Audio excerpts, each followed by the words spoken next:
Hey, what's up? So my XMaxx, my UDR, and my backslash were stolen. I already replaced them, but I'm going to be building them how I had them before. You can check out my other videos of rebuilding the backslash and the UDR. So it's the first video on building the XMaxx. In this video, I'm going to be upgrading the shocks. The stock shocks are pretty durable, but I still bent the shafts on the stock shocks. And it was actually in this jump in my intro. That landing bent all 4 shock shafts. That's why it bounced at the end.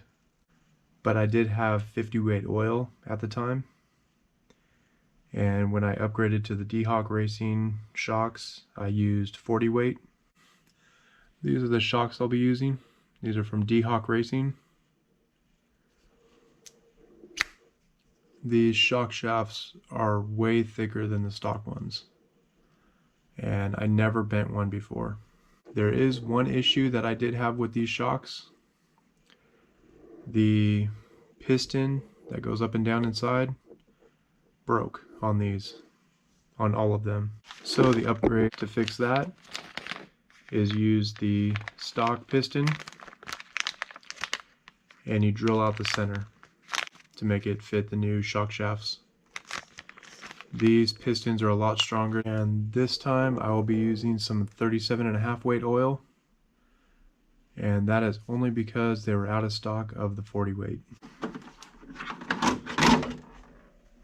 You don't have to take off the tires to replace the shocks, but this thing is so big I'm just going to get the tires out of the way.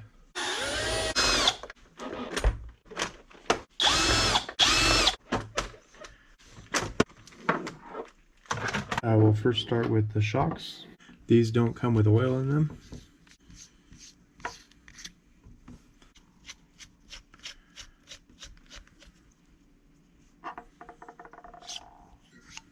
Just need to get this piston out.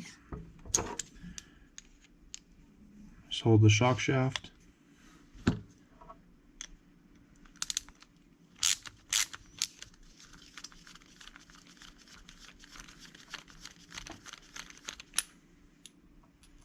And you just have to grab it with something.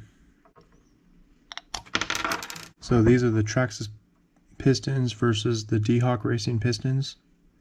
So I have to drill out this center hole so it can fit. But for some reason, these bent. And I actually thought I did bend the shock shaft because they seized up. But it was just because these were bent and the shock couldn't move. So I used these because these were stronger. And I never had an issue after that. Okay, so I'll be using a 1/4 inch drill bit. It's slightly bigger than this hole, but every time I tried, I couldn't get the hole perfectly centered on this one. And I'll show you how to correct for that. So I wrapped it in a rag so I didn't do any damage to the piston with the teeth.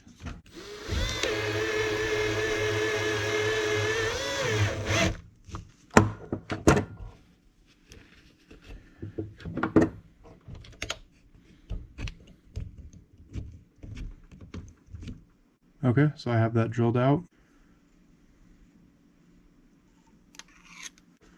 Then you can put the piston on. Then you can reinstall this nut. But don't tighten it down all the way.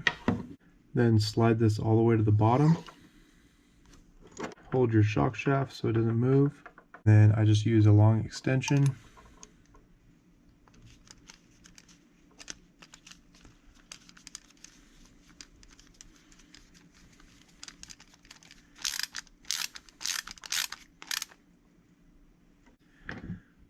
Now that it's installed, it'll slide up and down smooth.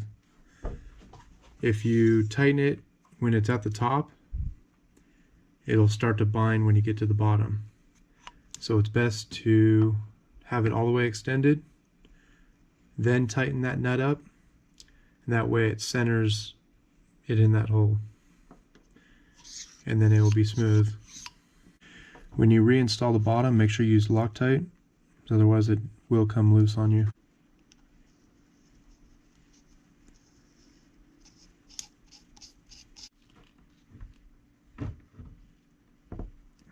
I can remove this bottom spring retainer.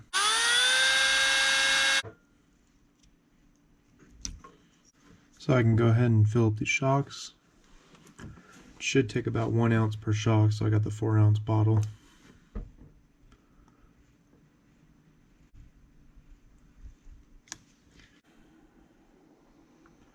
Just going to run it up and down slow, get all the bubbles out.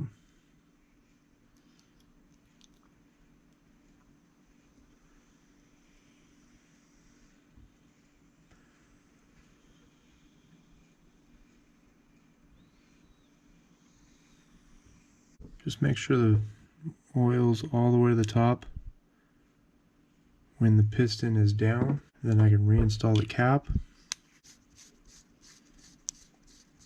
And this has a small bleeder screw at the top. Just take that out.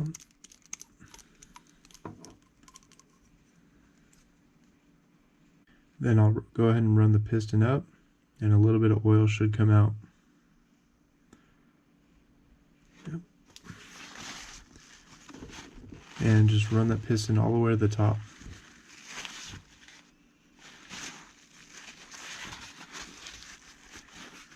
Okay, then just keep it at the top. Put that bleeder screw back in.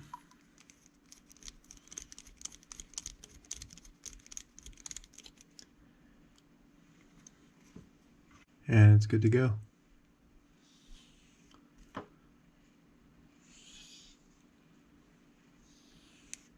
Okay, now I can go ahead and install the spring.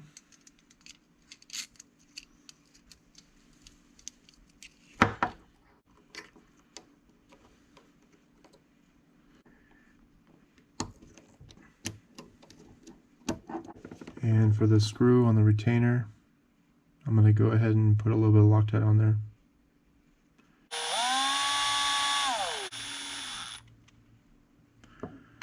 Make sure you don't over tighten that, because that's just going into aluminum.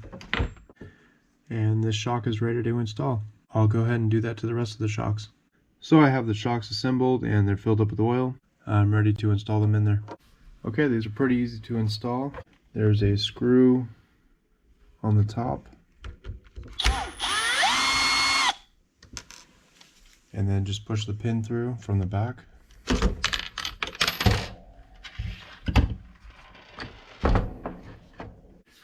Same thing on the bottom.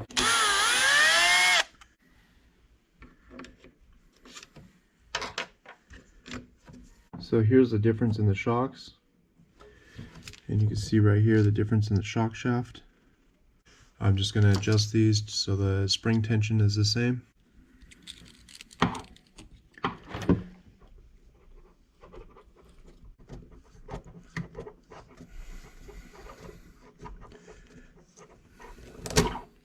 So the spring tension is the same now. These Dhawk Racing shocks are slightly longer, and that's why there's a bigger gap right here, but the spring tension will be the same. So I'll go ahead and install this now.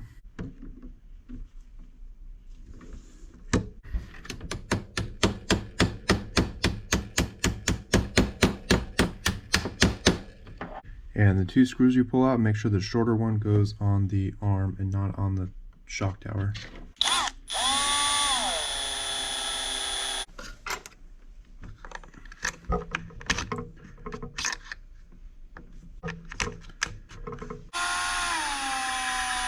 Okay, that one's installed. I'm going to go ahead and install the rest. Okay, so I have the shocks installed. That'll be it for this video. I still have more upgrades I'm going to be doing to this, so I'm going to leave it how it is. Please like and subscribe. Thank you.